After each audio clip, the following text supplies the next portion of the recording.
Started? All right. Good evening, everybody. Good evening, Father. Move my phone here. So tonight we're going to do the parable of the talents. And I need somebody who has not read before to come up and read. So, Chad, you want to read? Yeah. All right. So just make sure you're loud so that Mike picks you up. The parable of the talents, for it will be as when a man going on a journey called his servants and entrusted to them his property. To one he gave 5 talents, to another 2, and to another 1, to each according to his ability. Then he went away. He who had received the 5 talents went at once and traded with them, and he made 5 talents more. So also he who had the 2 talents and made 2 talents more. But he who had received the 1 talent went and dug in the ground and hid his master's money. Now after a long time the master of those servants came and settled accounts with them. And he who had received the 5 talents came forward, bringing 5 talents more, saying, Master, you delivered to me 5 talents. Here I have made 5 talents more. His master said to him, Well done, good and faithful servant. You have been faithful over a little. I will set you over much. Enter into the joy of your master. And he also who had the 2 talents came forward, saying, Master, you delivered to me 2 talents. Here I have made 2 talents more. His master said, Well done, good and faithful servant. You have been faithful over a little. I will set you over much, and enter into the joy of your master. Have been faithful over a little.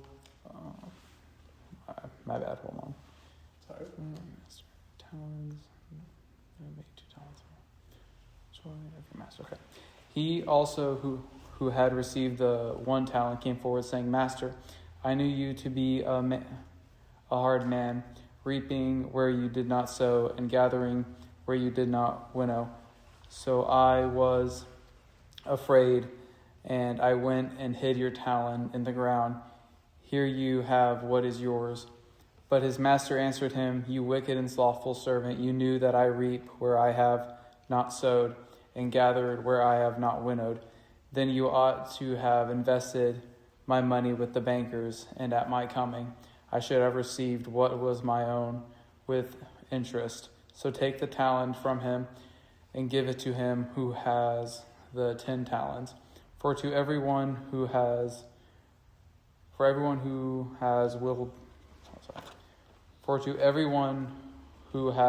will more be given, and he will have abundance. But from him who has not, even what he has will be taken away. And cast the worthless servant into the outer darkness. There men will weep and gnash their teeth. Thank you. So, this is probably one of the most well-known parables, right? And if you talk to most people, they'll tell you, yep, I've heard this one before. I know this parable. It's pretty obvious. They'll say, I know exactly what this parable means. So, what does the parable mean? Give me the most obvious answers first.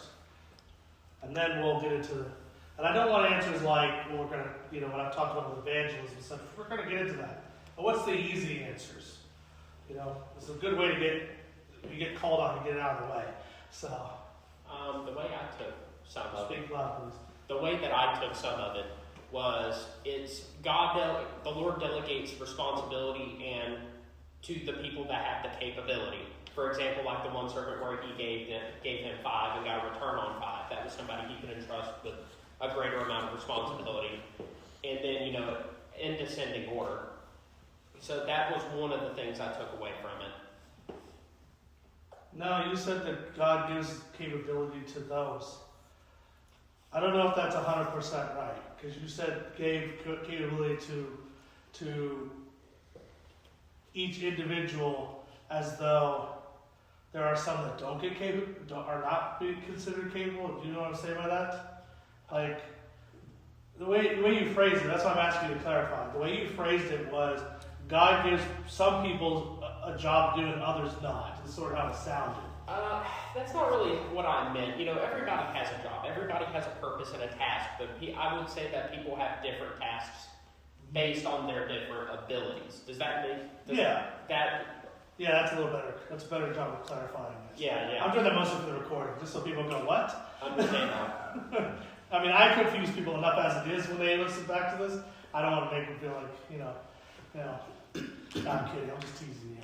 But yeah, I mean, there's that aspect of it, right? Different people get different, are called to enact on the abilities given to them based on what's given to them. Surely, right? But let's take that a little bit further. Like, what does that really mean? You're given your talents. God says, okay, this is what I want you, or this is what I've given you as a gift to what is sort of like, you and I talk about this a lot, Nate, right? You've got the gift of gab. You're good at talking to people, right? Where others, I'm trying to think who I can pick on here. Well, Anthony's really wise, Yeah, Anthony, he's not here. We can't pick on people who are not here. Yeah. Teasing, but no, that's right. But he's also got a gift of speaking, right? So that's a little different gift. But I'm gonna pick on Chad because he's the one in my crosshairs. But Chad's got a completely different sort of gift, right? You serve the armed forces, right? You don't have the gift to be some world-renowned iconographer, composer, right? I mean, you might be, and I'm going to find out in a second. You're like, actually, you're right, 3 concertos. I'm like, really? But you have a different set of talents, right? You were gifted to serve others in that capacity, right? And we typically, when we hear this parable, we think of the fact that, people all have their different abilities to what God has given them, and then what do they do with those abilities? And essentially, the parable itself talks about the one who's given 5, the one who's given 2, they seem to get it. The one who's given 1 does not seem to get it, right? And I want to talk a little bit about why the one doesn't seem to get it. But, in a nutshell, the numbers are not really what matters here. It's just that they've got 2 who get it and 1 who doesn't. Why, though? Why is it that the 2 get it but the 1 doesn't? Is there a lacking there? Is it just that this particular one was not capable of it? Or what would we say to that? One thing that struck me was I think it stems from fear, because he was afraid of the master and what the master would do if he failed, so he buried and hid the talent. Yeah, he was afraid, but is it because he just had 1? Anybody? Don't all speak at once. I actually need to read it. I have no clue what. It's okay. So, I mean, it is a fear there, right? We hear that. Because even I didn't want to cheat. Those are just numbers. But, I mean, the fear. Let's talk about the fear of the one with the 1. So, why do you think somebody who only has 1 talent in this case would be fearful? Why do you think that's the case? What about it? Hold on a second. I'll give someone else a chance to jump in. But why would you be fearful with anything that you're capable of doing, right? There's a better question, right? Let me just ask a general question, and people just raise their hands and just sort of say, right? But what's one thing you're really good at? Just raise your hand and tell me. I'm just going to pick on random people. And if you don't raise your hand, I'm going to pick on you. So you're going to get picked on either way. Charisma and speaking. Charisma and speaking, okay? What else? Anybody? Come on, I'll start picking on you. Mechanical applications. Okay, mechanical applications. All right, that's one thing. Andrew? Diagrams, drawings, So drawing. wiring, electrical concepts. Okay. That type of stuff. So you're really good at that. Yeah. Okay. What else we got? I know, Jesse, you're good at drawing. Well, I'm actually an author, or an aspiring author. Aren't you a chef too? I would call myself a chef. I know how to cook. All right, so you're not a cook, so Yeah. cook, right? Yeah. Okay. we're gonna have to, because we have two Jasons here now, I have to come up with nicknames. So Chicken Joe and Jason. I see. For those Chicken who Joe. are listening, but who don't regularly listen or do regularly listen, want to know why I just said Chicken Joe, you have to come to our Saturday night questing to find out about that. But that's what I'm going to refer to now on here. So. That, or you call me by my saint's name, George. Nah, Chicken Joe's better. Okay, it's fine. That's fine. So Jason, I could say Logan. Oh, the show. Just kidding. We have this theory that he could be a double for Hugh Jackman. If you look at him, it looks just like him. But Jason, from St. Paul's, thank you for joining us. Thank you for having me. Leadership skills. Leadership skills? Okay, so you're really good at that. All right, I guess anybody else? I'm not going to pick on you, don't worry. I mean, mine is. I'm pretty good at learning stuff pretty quickly, picking up on stuff. Picking up on stuff. So that's all one particular thing. Now we had a mixture of different things. Okay, Bree, I have to pick on you. What's one thing you're really good at besides putting up with things? I think it actually ties into a lot with that. I think she has astounding patience. Okay, but I have to have her say that, not you. I think he's not wrong. His patience is. Patience? Yeah. Okay. So really good at patience. I mean, No rush. something tells me when you get up to the kingdom of God, you have to stand before Christ, and He says, "What is your defense?" You're just going to say, "I had to put up with Him." Then again, my wife's going to say the exact same thing about me, so don't feel so bad. I would say drawing too. Drawing? I used to draw a lot.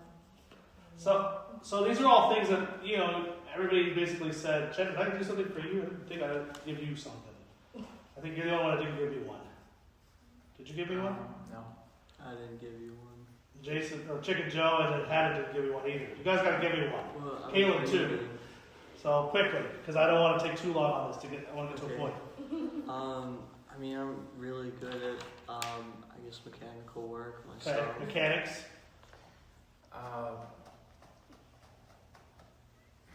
Mechanics, probably. Come back to me. All right. Summer camp counselor. Counseling, so you're good at counseling. Caleb, Really observant. really observant. All right, Chad, your last one. I'm good at thinking. Good at thinking. Okay. All right. So it's interesting. So I asked every one of you to give me an answer. Right? I didn't give you my answer because it doesn't matter because I don't have to. I make the rules. But I asked you all to give me that. Now let me ask you guys this is a follow-up question in this sense, right? So you all gave me something that you're really good at. How many of you are afraid to do that job? That one thing. Like, who here actually has a fear when they do that? Does anybody? You two in the back there do? Why? Why are you afraid to counsel, right? Or why are you afraid to electrical? Well, usually because you're going to blow someone up. Or catch a house on fire. But what's yours with counseling? Because I'm responsible for several kids for an entire week, both physically and spiritually. Mm-hmm. Yeah. Okay. So there's a fear with responsibility, and then really, give me the So I'd say for me, it's the fact that I'm responsible for aircraft, and it's like if I screw something up in the job that I'm doing, Mm-hmm. even if it's something that seems really small, like that could cause a serious problem. Right. People's lives are at stake, kind of a thing. Yeah. Okay. So Chicken Joe. I would say probably the same for working on cars. But it goes even more as even when I was working on them at a dealership, it's just the fear of it always coming back to you for either the same problem or there's a new problem. They want to blame it on you, even if it has nothing to do with you. Mm-hmm.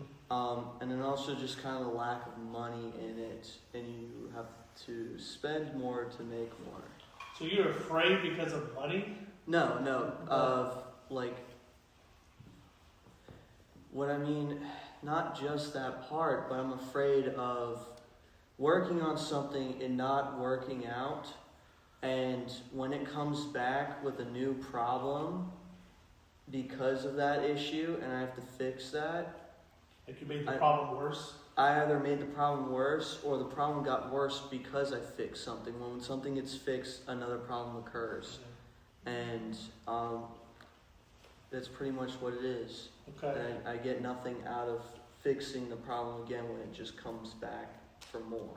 Okay, so you basically, when you do your job, you're good at it, but you're still worried that they could come back, and you end up having to fix the problem, maybe have to fix it for free, or something like that, or you made the problem worse, or you didn't actually fix their problem. There's always a fear of that when you do that, right? That's healthy to have that, by the way. That's perfectly normal to have that little bit of fear when it comes to that. The reason I asked that question is getting back to the parable, getting back to that person who had the one and so on, right? This general fear that person had. I asked you guys all to give me one particular thing that you're good at, right? In this instance, in this story, right, or this parable, the one is no different than the rest of you guys that are really good at something. The only difference is that he gave up, he or she. We're going to assume it's a he. Okay, gave up, right? Where you have a healthy sense of fear, you also both have healthy sense of fear. The rest of you I didn't get a chance to answer, but it's not important, right? Is this idea of a healthy sense of fear, or rather, rather what I would say is that all of you are fitting into the category of the 2 and the 5, the people that are the 2 and the 5, because there's nothing that wouldn't tell us that the person who had 5, the person who had 2, did not have fear of the particular thing, right? It's just they took it anyway and did it. And the number is actually important in this case because person 1 had 5, person 2 had 2, person 1 just had 1. Why does the person that has 1 give up? That's the real question. What is it about that, right? Because we talked about healthy fear, which is fine, right? But the person who had 1 just gave up, right? You guys all just gave me 1. I could have asked you for more talents, but you all gave me 1. Okay? So you weren't really the person who's 1. Why is it the person who's 1 is the failure? Maybe, and hear me out on this, maybe he felt that in a sense he had more to lose because he only had 1 to give, and if he lost that, he was going to come up completely short.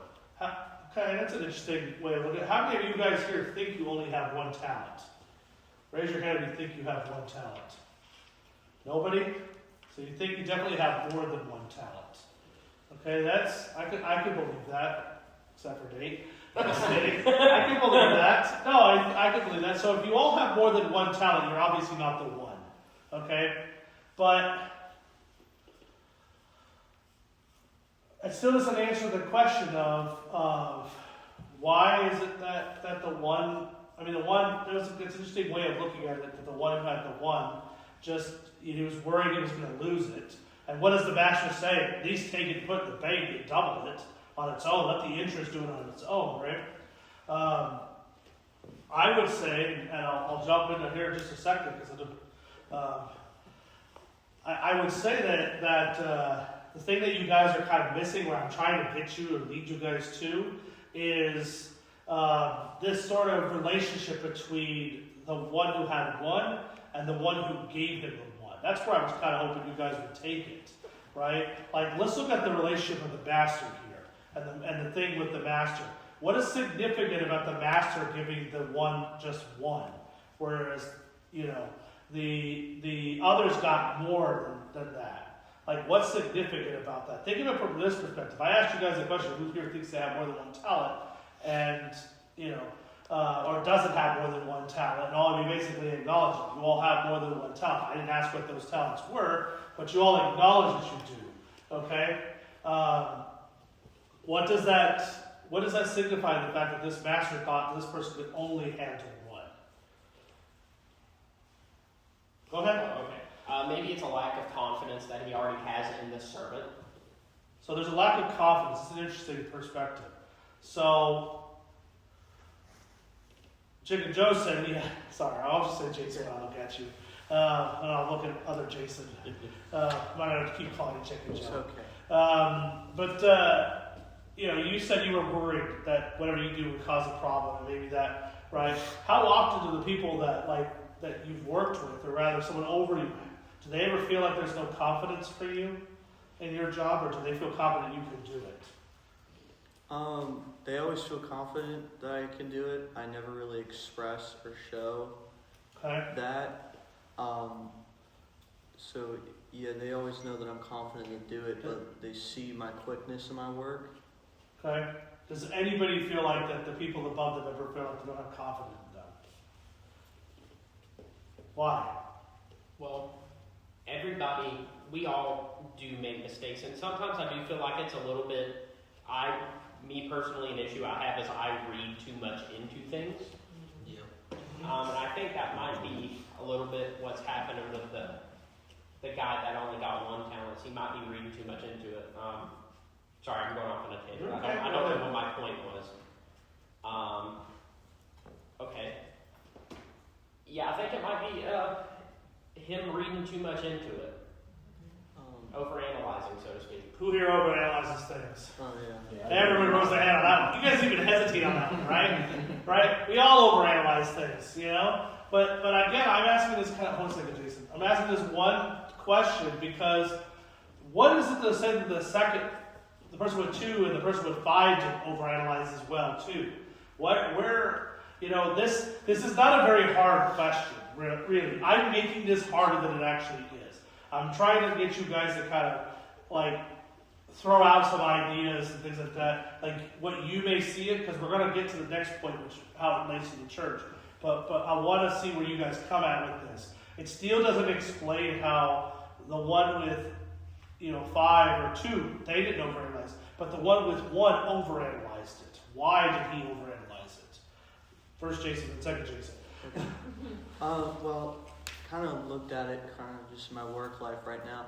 The first 2, he gave more to it because he had the confidence in them that they had the ability to do so. Because with quickness, they went out and did it. The one that only has 1, you brought up the relationship between the 2. He called him a slothful servant, and he does not have too much confidence in this one because of how he has shown himself to the master in his lack of work. And so what you're saying, so what you're saying is that this it's not the first time that this master has told this servant what to do. Because he was quick to anger with him.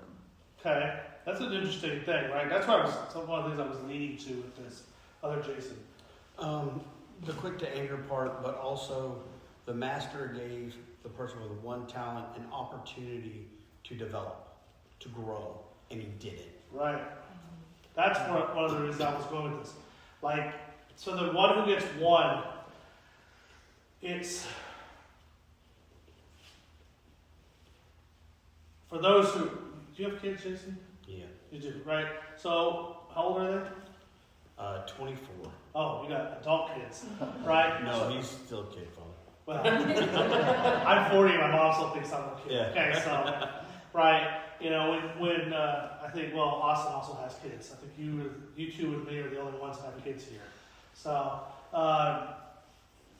when they're young, you don't give them a whole lot, right? You give them what you think they're capable of, and then you build on it, right? And this parable itself is sort of, from one angle of this, and this is sort of the general understanding of the parable, before we go into where I want to take it, is that the general overall feel of the parable is that this particular one is given a little bit to it because he has done nothing but fail, right? And the master's giving him essentially one last chance and saying, look, here's your last shot. I'm not going to give you too much, right? Because with kids, particularly, if they make a mistake or they fail, you don't just sit there and just continuously make them do the exact same thing over and over again until they get it right. You find little ways to adjust it a little bit, maybe give them a little less and learn and help them work towards that, right? And the one didn't understand that he was being given an opportunity. He was getting an opportunity to shine, right? The 2 and the 5, you don't hear them having any issue, which tells me that that this isn't the first time that they've had to do something, right? That they already had the confidence there. It's the one that was given the opportunity and squanders it, right? And we're going to talk about opportunity and squandering it in a second. But what I wanted to do is I wanted to give an overarching sort of explanation of it, get you guys to get some some feedback, some thoughts, and things like that, before we take it to this next point, which is, the end of the parable. What is said at the very end of the parable? What happens to the one when he sort of squanders this opportunity? Chad. He's thrown out into the darkness with like gnashing of teeth and stuff. Right. He's thrown into hell. So then that's why, this is where Jesus comes in and explains that this is basically us in this story, right? And you always hear church fathers say this, priests say this, whoever's preaching on it, things you've read, right? That talk about it, how it's essentially like we're those people, and Jesus is saying, if you don't take the gifts that you're given and do something with them, then you only have yourself to blame. That's a really easy way of understanding and things like that, right? If I have the ability to go up there and serve the liturgy and serve people and go out and visit people, then I should heed to that calling, right? Every person here is given a calling, whether they realize it or not. And you're supposed to take that calling and do what with it? Give it back to God. That's where the fathers of the church take it a little bit further.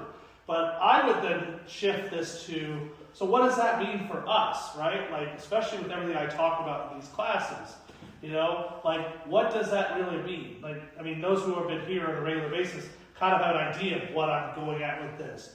But what does that mean in regards to all of us? Because none of us here have 1 talent. None of us here have 2 talents. Many of us here have 5 talents. Some of us have 10 talents. Some of us have many, many more than that, right? But as those here present right now, what is this parable expecting of us today, so to speak? And before anyone says anything, I want you to think back a little bit to those who were here last week, what I talked about last week. And what was it that I said last week with regards to, what we have as an opportunity here? Does anybody remember? Urgency. That was one thing. What else?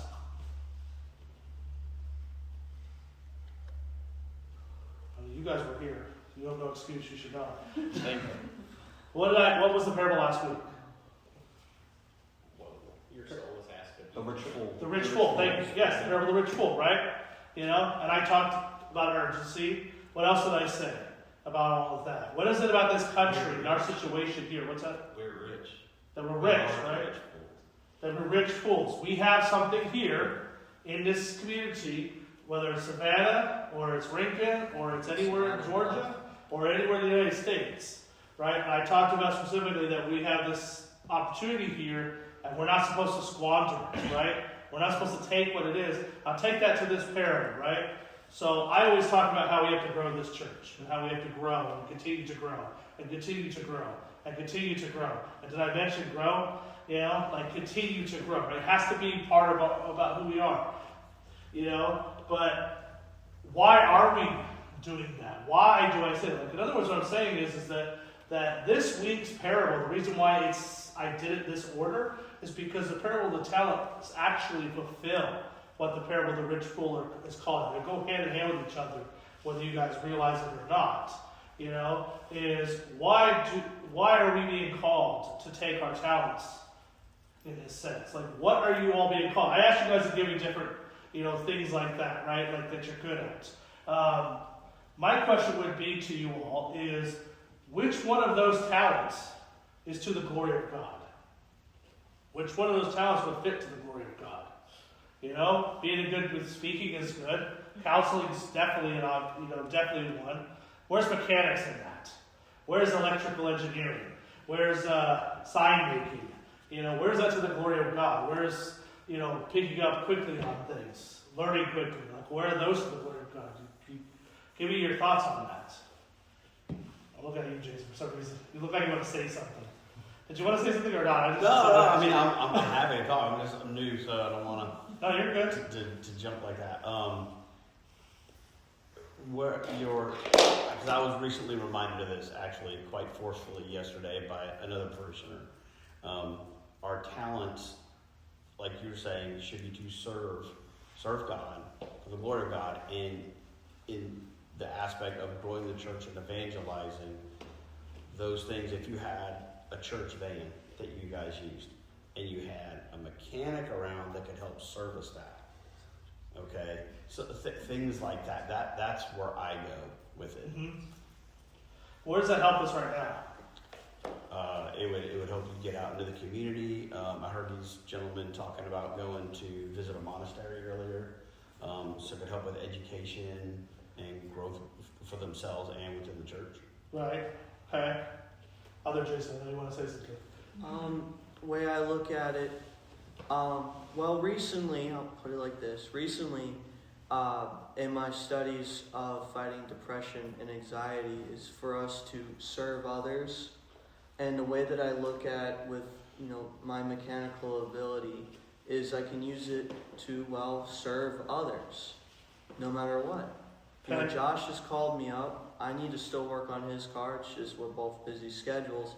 But he called me up one time and was like, hey, I got this car here and I was wondering if you are willing to work on it. And I said, yes, when do you need me? Where do you need me? And he's like, I'm like an hour and a half away. And he's like, I don't even know what's wrong with it. I said, it's okay, I'll figure it out when I get there. Okay. Sadly, I didn't get the opportunity. The people had ditched the car and left without, even though he gave him his phone number and everything. But I don't want to look for money in my talents. I want to look for how can I serve others with my talents. So it's interesting you say that, right? Kind of where I was leading with this. So I asked the question, how can mechanics be to the glory of God? Leadership, counseling, speaking, I guess learning is kind of qualifies in this, but not really the same. So iconography does obviously drawing, right? But those kind of talents obviously can be to the glory of God. There's not a lot of question. Do those things lead to the glory of God? Things like mechanics or making signs or doing, electrical work or anything that's outside of the church's atmosphere, that's always tricky how that's done to the glory of God. And Jason actually basically explained it fairly well in the sense of very similar to what I've talked about with St. Seraphim of Saroff, as well as when I quote the Catholic St. Francis of Assisi, where it says, St. Seraphim of Saroff talks about inner peace, gain inner peace around you will be saved, right? But that also means that, live the faith, be an example of the faith out there, right? Or St. Francis would say, or Francis of Assisi, I guess I can't say St. Francis because technically he's not an Orthodox saint. But, Francis says preach the gospel always sometimes use words, right? It's this idea of be the gospel, be that example, be in the sense of it. Like what I talked about, I think a few weeks ago, where I said, what do we have in common with what do the Mormons have in common with us that they do really well, or at least that they do really well now that we did centuries ago, which was they essentially serve others, really good about serving people. They will drop everything and come and help you. Now they have a hidden agenda, right? There's no way to sugarcoat that. They have a hidden agenda, but we have that same agenda. We just, we come from a better place in it, right? In that sense. And this is not meant to be bashing Mormons, but rather to say they're utilizing a system that we utilized 2,000 years ago, right? Because how did the empire convert to, or how did the early church spread and convert this entire empire of people, this entire world? Because you got to think about the ancient world was the center of the universe to most at that time, right? Not nowadays where everything is so spread out. We're talking it was more condensed, but still spread out. Right?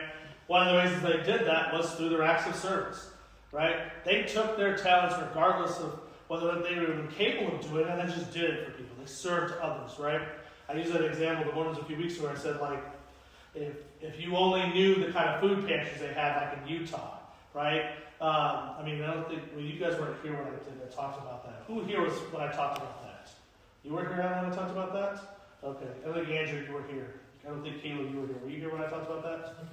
Okay, I'm going to recap it in this thing, right? But the food pantries in Utah that they have for people when they're in need make Costco's look small. All right, I'm not even kidding. I've been inside of them. They're crazy. Okay, like it's like huge, right? They will pretty much tell you if you're in need, like they just tell you go, take whatever you need, and come out. There's some people coming out with carts full of stuff, right? They just bless you, right? It's that level of service that made people go, oh, this person's helpful for me. They're generous. They sacrifice their own time and their own money, right? For me, maybe I should look into this thing a little bit, right? You know, when one sacrifices their time and energy into somebody, right, that somebody will feel like that person cares about them, and they show that love, right? Like when I talked about the parable earlier, when I was saying about how there's the one who squanders that one, what I really was hoping you guys would gather from all of that, right, is that the one didn't just squander it out of fear, which you guys understood in that regard, but the one wasn't doing it for themselves. The one wasn't doing it for others. They were doing it for themselves. They saw the one as something only, like they were given something, and what were they supposed to do with it? Like, what am I supposed to do with this? Right? Like, what? You want me to go out there and do this? No, I shouldn't have to. You should just give me what I want, right? Because he said, I knew you were a cruel, master. I knew you, you don't even take what you're given and do. Like, why do I have to do your work for you? Right? And I find this oftentimes in my own business with developers and stuff like that I've hired over the years, right? That I have sort of this thing where the moment they start to try to take advantage of the situation and stuff like that, where they'll look at it as, oh, you're getting paid more than what you should be for worth on it, right? Like if I get a website somebody wants me to build, and I charge the client, let's say $3,000, and I pay this guy $500 to do it, right? They'll then go, I should be getting the $3,000. And the moment they start talking like that, I get rid of it, right? Why I do that is because, they're getting $500. If they do a good job, I always give them more, right? And then I give them more opportunities to do more work. Yes, I make more than they do, right? But that's part of owning a business, right?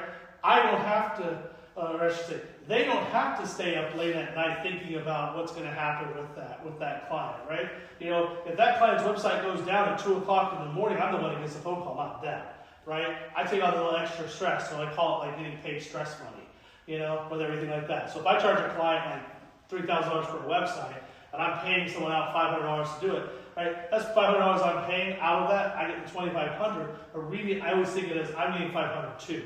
The other $2,000 is for the stress of it, right?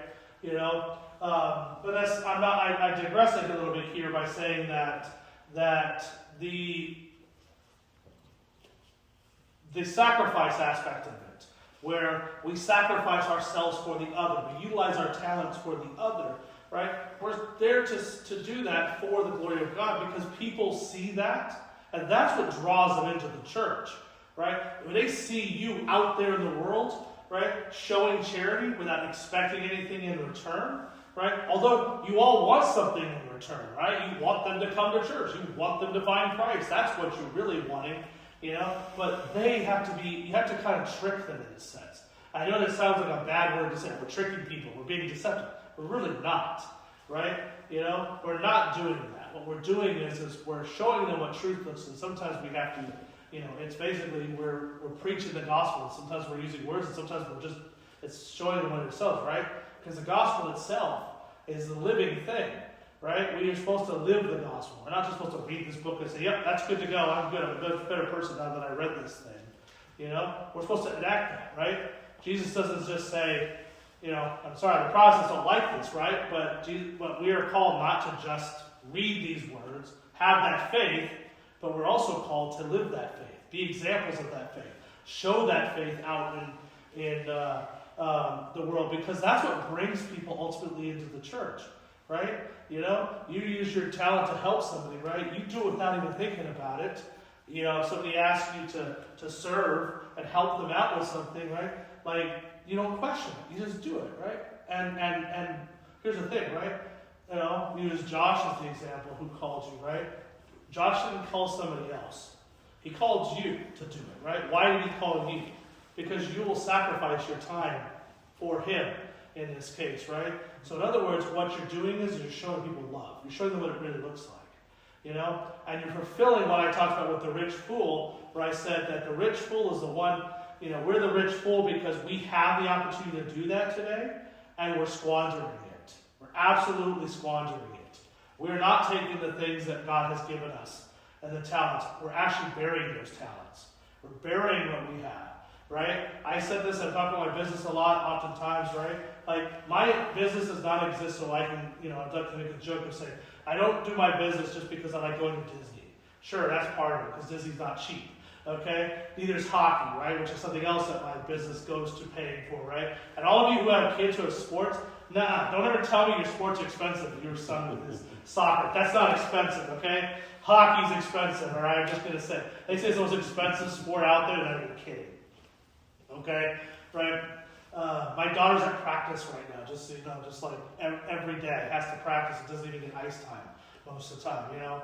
And if we were in another place, she'd be practicing at 4 o'clock in the morning. Like I said, expensive and hard, right? But I digress, right? I don't just do that for that perspective, right?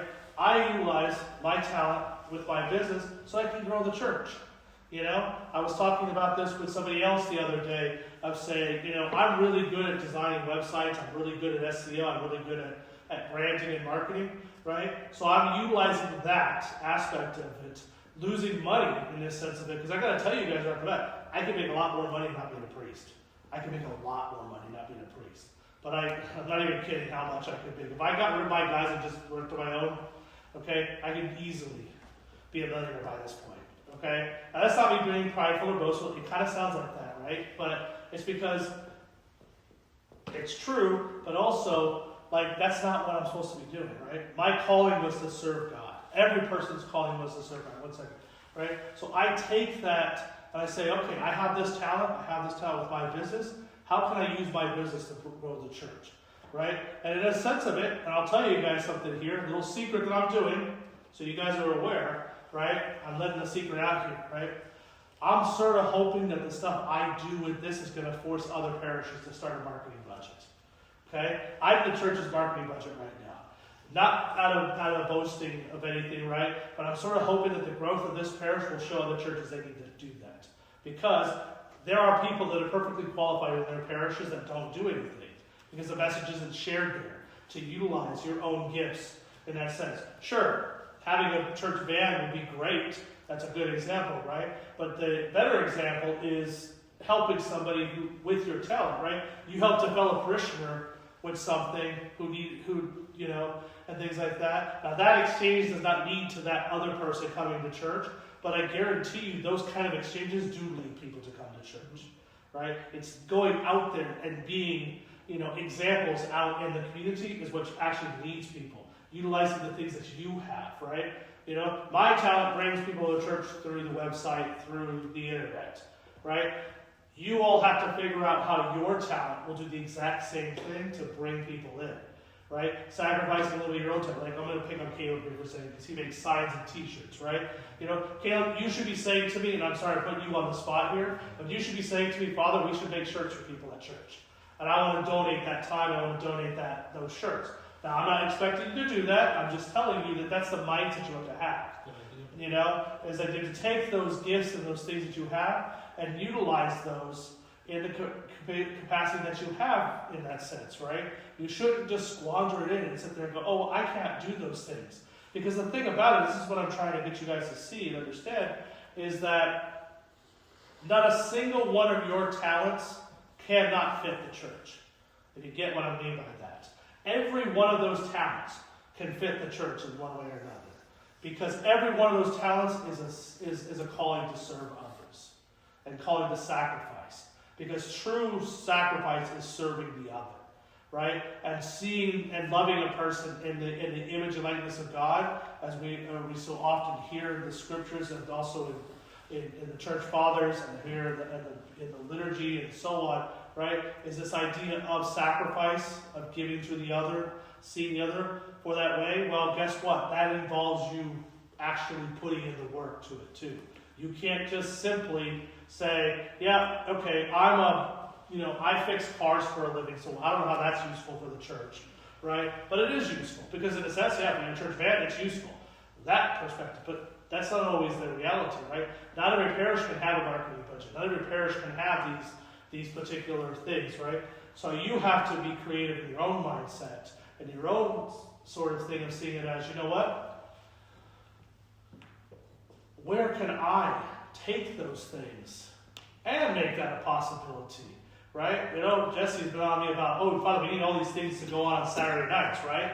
You know, like, that's what I'm talking about when I say come to me with ideas.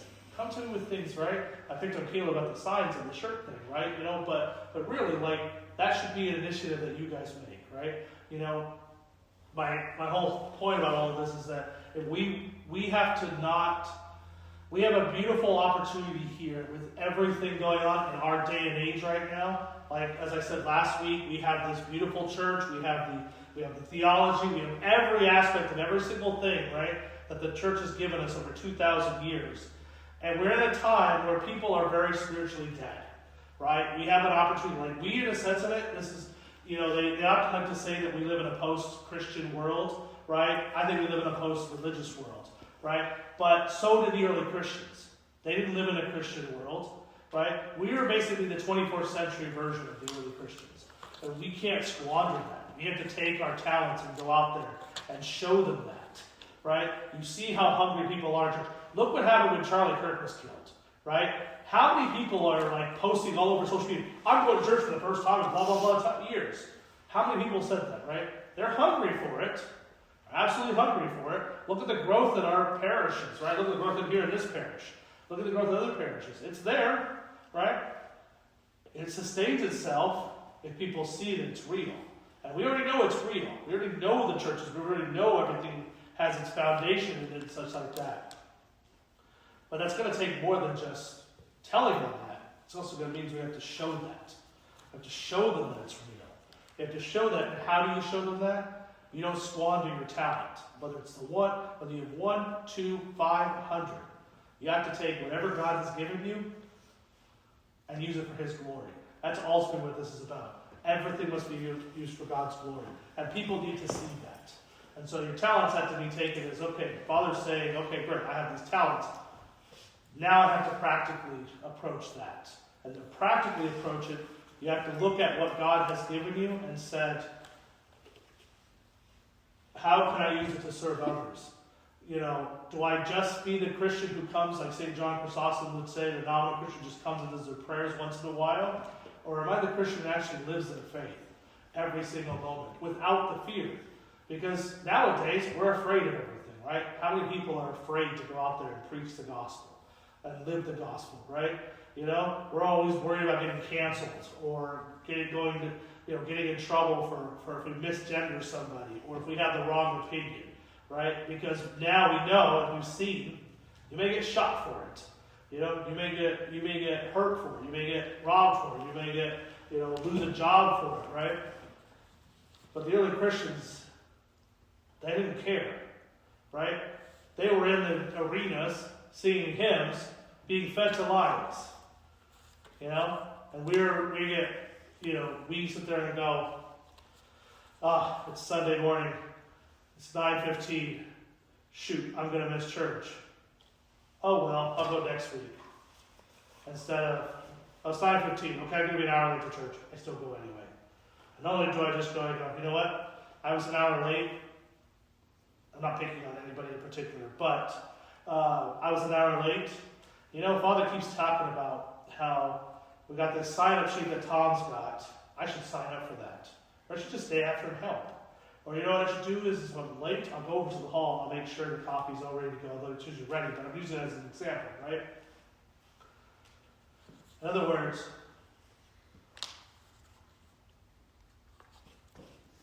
we can't squander ourselves today. We cannot let ourselves be comfortable and think, just because we have the riches of the church, that we have every aspect of the church, that the church is going to continue to grow. We have to actually put in the work, right? We have to put in the work more so than we ever had to in the history of our time, right? That's all I'm trying to get you guys to realize. That's the whole reason we do the parables. We're talking about the parables. Because I want you guys to realize just how urgent things are. right? Like the purpose of these classes, like the purpose of Sunday classes, I've said over and over again, right, is to get kind of a general, whether you're a catechumen or you're not a catechumen, just get a general feel of the understanding what the church teaches, right? And that these classes are to understand that you need to put that into practice. That everything that we talk about has to be put into practice, right? We have an opportunity here. We can't squander that opportunity. We can't just bury it in there. Because Christ has told us exactly what's going to happen if we squander that opportunity. And literally, like, this is the thing, right?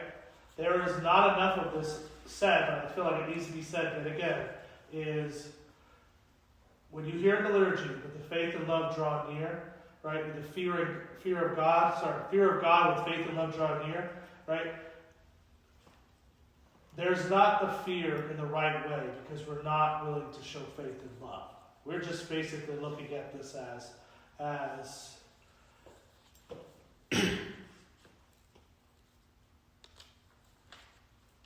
I'm okay. I'm good to go.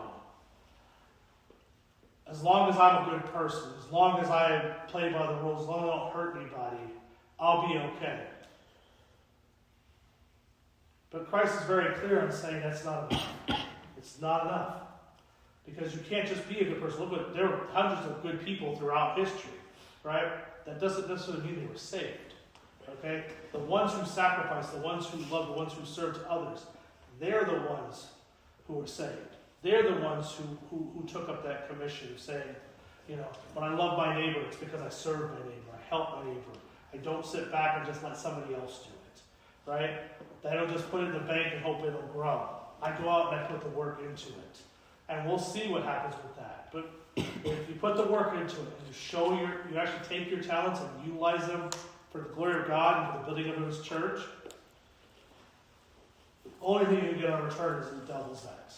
Right? The early Christians started out small. They showed their sacrifice to the world by loving them, serving them, helping them, putting themselves second to everything.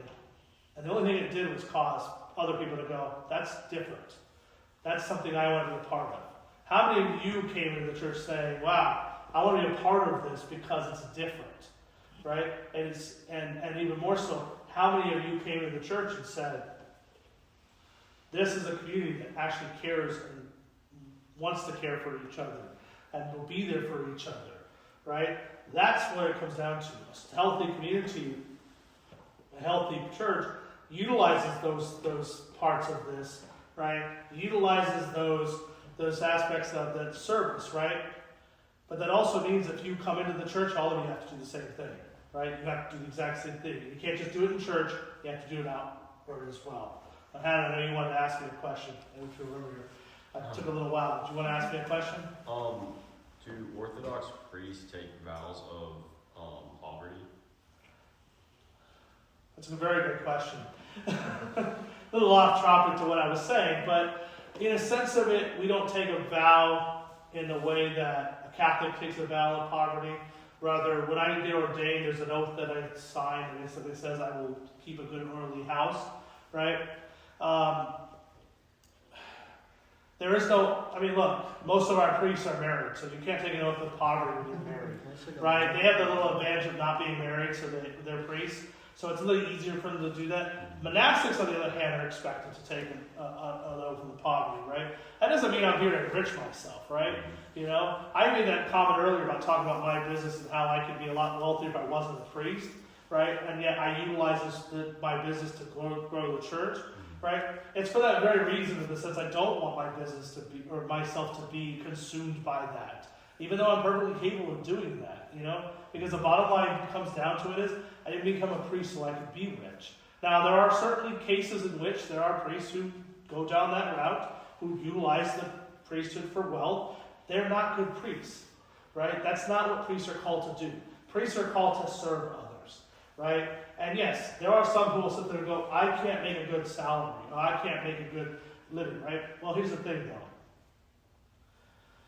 The church has to sustain its clergy, all right? We live in a world that is ran by money, completely ran by money. We've always lived in a world that's ran by money.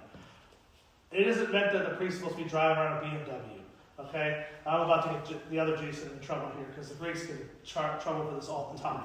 Okay, where you hear about Greek priests that have like BMWs and Porsches and stuff like that. You heard about this, right? Use your name. I'm trying not to get you in trouble. You hear about this, right? When it's sort of like how's the joke go, right? You go into if you want how did it go? Like if you want to get a good salary, you go into, or if you want to drive a nice car, and have a good salary, you go into the Greek Archdiocese. If you want to, serve people, but have a decent enough salary to survive on, you go into the Antiochians. If you if you have no idea what a salary looks like and you don't really care, you become part of the OCA. Right? There's that joke, remember how it goes, right? And then real quick goes, wait, you guys get paid? That meme from that movie, like there's a little bit of that, right? But really, what it comes down to it is that priests are, like, there's not that Western approach if you take a vow of poverty in that sense, because our job is to serve people and we have to be equipped to do that, right? Like, a good father cannot, I'm talking about a father like a household, right, cannot take care of his family if he himself does not have a way of taking care of his family, in that sense. And so the same thing applies to someone like me, right? Like, do I make more than probably, other priests do? If my business was my salary, yeah, I do. If I just took the church's salary, I make what a normal priest should make in that sense, right? I'm fine. The church pays me well enough. I can pay my bills on that alone, which is good. That's the way it should be, right? Because with that, I can now dedicate myself to doing everything that needs to be done, right? Where a priest that has a secular job because he is not paid enough, right, who has to have an actual secular job that he relies on that income, to survive, can't do all of those things. And that's actually a real problem that the church is facing today. Because in a lot of parishes, the priests have to work a second job in order to be priests, where many of them are literally just priests on Sundays, or Saturday and Sundays. Right? And then the rest of the week, they're teachers and mechanics and baristas, and I know one who drives Uber, okay? Right? Like, it's just, that's a reality, right? We ourselves, this is the thing, right? So this is getting back to our thing, right? If we grew the church enough, and I'm not talking about this church in general, I'm just in general, right? And we got us to that point, we could solve all those kind of problems, right? If the church had good stewards, right? And Father Justin Patterson, who's the new director of stewardship of the OCA, right, was talking about that in a video that he just posted on the OCA website, which I would encourage you to go check it out, right? He talks about being good stewards of the church will allow the fruits to grow, right? And the church will continue to do that. And what does that mean? It means that, like, we'll be able to supplement those priests, give those priests the opportunity to serve their communities, where so many of them don't have that, because the vast majority of priests don't make enough money to survive. And I'm not like me, they have like 12 kids, okay? And it's, kind of a thing, I just have one on the way. So that kind of concept of poverty is like good in essence, but it's not practical in reality, which is why that's really the answer to your question. Why don't we have a vow of poverty? Because we can't. Because it wouldn't work, right? Maybe 15 centuries ago, probably that would have been fine. Right? We also live in a time and age where this is the first time in human history, and I'm talking about like the last, really the last 75 years, maybe a little more than that. Maybe basically the end of the 19th century into the 20th century, really being able to be really conservative on that, up until today, where the state hasn't paid for a priest to exist. In the sense of it, right? This is the first time in history where now I'm telling you this in America in particular, this is the first time in history where a priest doesn't receive its salary from the state. Where in all throughout other parts of the world, even in other parts to this day, there's still clergy that get their salary from the state. Greece, they still, I believe, get their salaries from the state. Russia, I believe, they get their salaries still from the state. There are Western countries where that's the case, like just in general, where everyone, regardless of denomination, gets their salaries from the state. I think of Norway, for example, because I have a friend of mine who's the priest in Norway. And even though Lutheranism, I think they believe, is the state religion for Norway, all clergy of all get a salary from the state as a way of keeping that going. So that obviously factors in that sense of it, right? When your needs are completely taken over by another institution, yeah, you can take a true poverty. And if I didn't need to work, in that sense, if I didn't have to work with my business, that Disney and hockey are not cheap, but really, hockey's the more important one anyway. But if I didn't have to work on those kind of things, and I could just dedicate it all to the church, I absolutely would, right? But I also have a family to take care of, and that's another reason why, you have to be practical, so to speak. And that's the unfortunate thing, is we don't have that practicality available to us, because we don't have the dependency of something else. We don't have like the bishop doesn't get to write my checks and send it off, and I make sure I never have a check every month, right? I have a budget to work with in the parish and things, and that plays into it, right? So I know this has gone on kind of a tangent here, but I'll say this in that sense is that, and I know I've over-explained it, but the whole very notion of avowed poverty is good and ideal, it just doesn't work in practice. If the church covered enough to where my wife and daughter, and our future, child could have food on the table, and I wouldn't have to pay a mortgage, and everything was all covered, and there are cases where that's the case, right?